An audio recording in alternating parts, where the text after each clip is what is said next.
On vient d'assister à un bel hommage, très belle chanson dédiée à un grand artiste congolais, Pamelo Muka, l'artiste qui a vendu le plus de disques au Congo-Brazzaville. Et on a entendu en tout cas une superbe chanson avec des arrangements terribles, de grandes structures.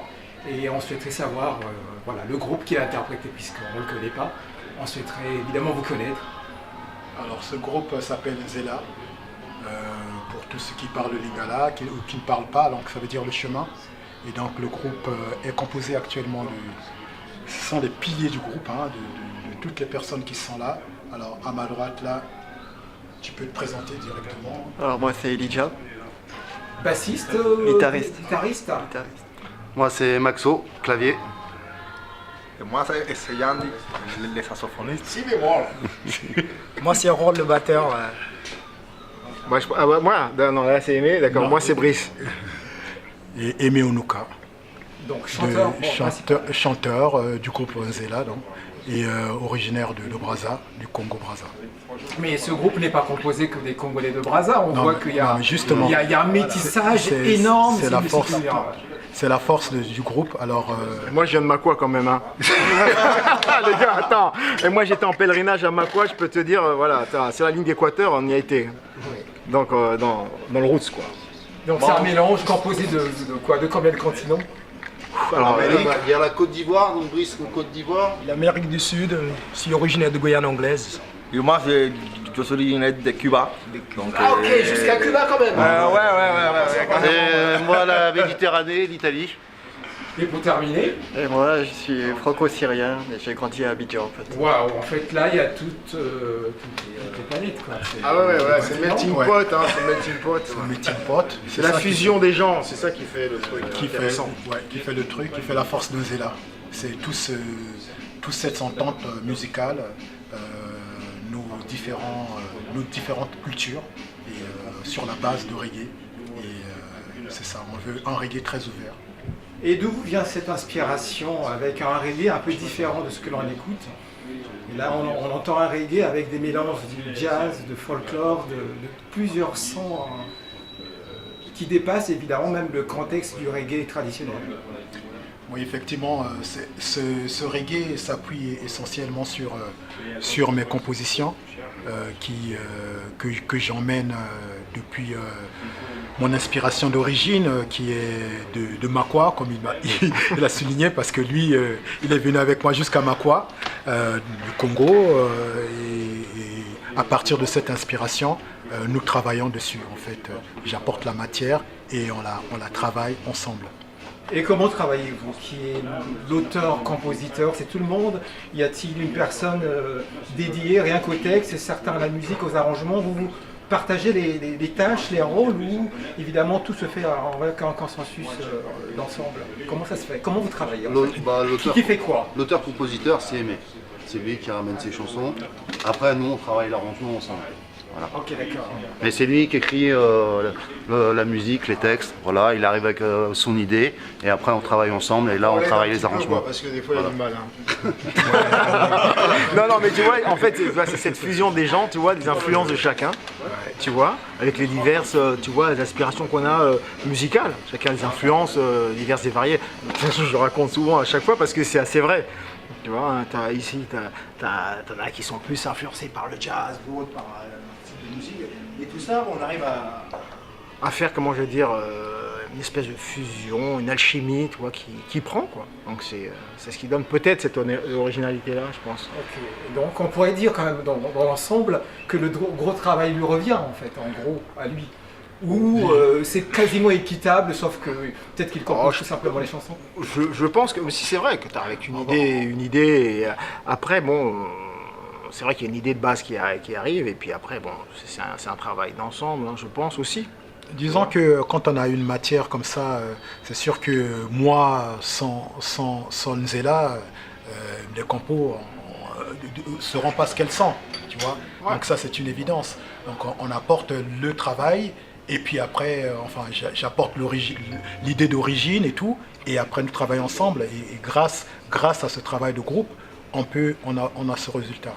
Donc c'est tout le truc, toute la finalité, c'est toute la magie, elle vient dès lors que il y a toute cette dynamique qui est autour. Hein. Donc, il faut toujours que ça vienne de quelque part. Hein. Mais après, si c'est pas travailler, finaliser, que donner toute la peau, tout le truc qui va ensemble, bah, ça peut sonner très, très pauvre, quoi. Donc c'est pour ça que... Et d'où vous vient cette belle ambiance de travail? Parce que c'est pas forcément évident quand même de travailler avec... Ah mais c'est le plus compliqué en fait, tu vois, avant la musique, il y a une... Pour moi, avant la musique, c'est une question d'humain, tu vois. Quand tu as, entre guillemets, un bon feeling avec les gars, après c'est plus facile, tu vois, pour pouvoir s'exprimer à travers un groupe quel qu'il soit. C'est mon avis. C'est votre cas, hein, parce que ouais, on le sent dans votre manière de travailler, il y a... Voilà, c'est comme si vous communiquiez un peu par télépathie, par code, par regard. Voilà, tu vois, il y a des choses qui ne s'expliquent pas. Hein, mais c'est surtout que si on est là, c'est parce qu'il y a ce truc-là en fait. Voilà, c'est vraiment une rencontre avant tout humaine, quoi. Et c'est vrai que du coup, bah, quand il y a un feeling entre les humains, forcément, il y a un feeling musical aussi qui s'en dégage. Et donc, je sais pas si c'est français ce que je viens de dire, mais mais enfin voilà, vous m'avez compris. Donc on pourrait dire que Nzela c'est un groupe qui a encore des belles années devant lui, quoi.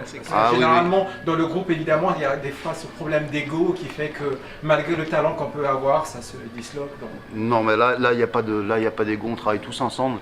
Et voilà, et on travaille tous ensemble pour le groupe, pour le projet Nzela. Et voilà, et on met notre ego de côté. Et voilà, et chacun apporte toute son énergie pour que ça avance et que ça avance dans la bonne direction. Voilà, je pense. En fait, c'est pour ça qu'il s'appelle Nzela, le groupe. Hein. Nzela, c'est un chemin sur lequel on se regroupe pour pouvoir avancer ensemble. Après, il y a des gens qui vont passer par le chemin et faire autre chose. Mais c'est un chemin sur lequel on se rencontre. Pour compléter ce qu'ils disent, pour appuyer ce qu'ils disent, en fait, d'abord l'humain avant, l'amitié avant la musique. Et après, on essaie d'être humble pour pouvoir sortir quelque chose de positif de toute notre rencontre. Voilà, c'est ça un peu c'est aussi la force de Nzela, en fait. C'est ça toute la dimension qu'on voudrait donner à Nzela. Et pour terminer, d'où te vient cette idée de rendre hommage à ce grand artiste qui était Pamelo Mouka? Parce que c'est vrai qu'on l'a oublié un peu, hein, même par les organisations du pays, il y a eu un peu cet oubli. Et c'est parce que c'est symbolique quand même, et c'est touchant de voir un groupe comme le vôtre, évidemment, se souvenir de ce grand artiste, de lui rendre hommage par la plus belle des manières, en musique. C'est la chose qu'il a aimée. Justement, Pamelo, c'était quelqu'un qui avait des textes, comme on dit en reggae, des textes conscience, quoi. C'est-à-dire que c'était quelqu'un qui véhiculait des idées fortes pour, en espérant, avoir de l'impact sur la société congolaise et même africaine pour que celle-ci évolue.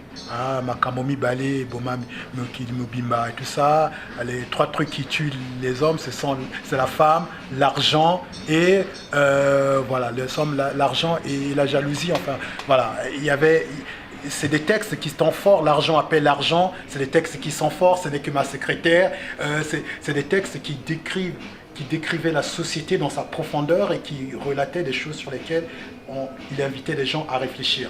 Et par rapport à ça, nous sommes en lien, enfin en connexion directe avec le reggae. Et c'est ces idées que défendent les Rastas depuis longtemps.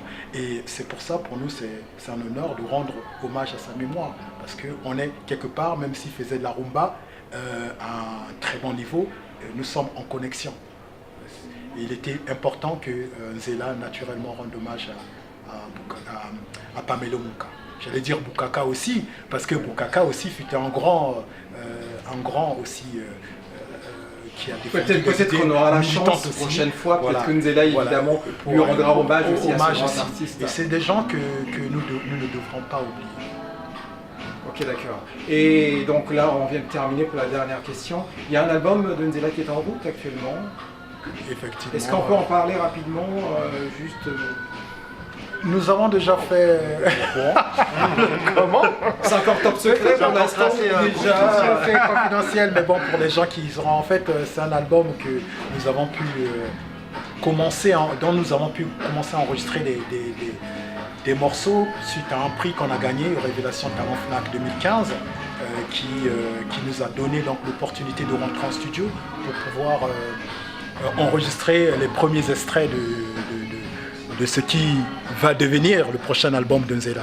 Et nous, comme d'habitude, nous travaillons sans pression et à notre rythme pour justement apporter quelque chose qui soit à la hauteur des attentes de ceux qui ont eu déjà nos précédents albums et qui ont hautement placé Nzela dans leur estime. Il faudrait pas les décevoir et faire quelque chose qui soit supérieur ou égal à ce qui était. Sans indiscrétion, il est prévu pour quand? 2016, 2017 ou on reste dans le suspense? On va rester. On préfère ne pas dire. Pour ne pas se mettre la pression justement. En tout cas, on vous remercie beaucoup de votre invitation, de votre temps, évidemment de ce beau cadeau de ce live, de ce direct en studio qui était formidable. Cool. Peut-être qu'il y a un dernier mot parmi Alors, Gandhi, si bémol major. Ce qu'il faudrait dire, c'est que ce que vous allez entendre, l'hommage que nous avons rendu à Pamela Muka, justement, ce titre est exclusif. C'est-à-dire qu'on ne le trouve nulle part ailleurs. C'est un titre qui n'existe pas. Non, justement, c'est un inédit qui va être. Peut-être qu'il pourra encore évoluer pour le prochain album, justement. Donc, vous avez eu la chance privilège d'avoir l'exclusivité. Ça, c'était merci. Important à signaler. Merci. D'accord. Voilà. Merci on a composé expressement pour cette cause. Merci beaucoup. Merci à vous. Dankeschön.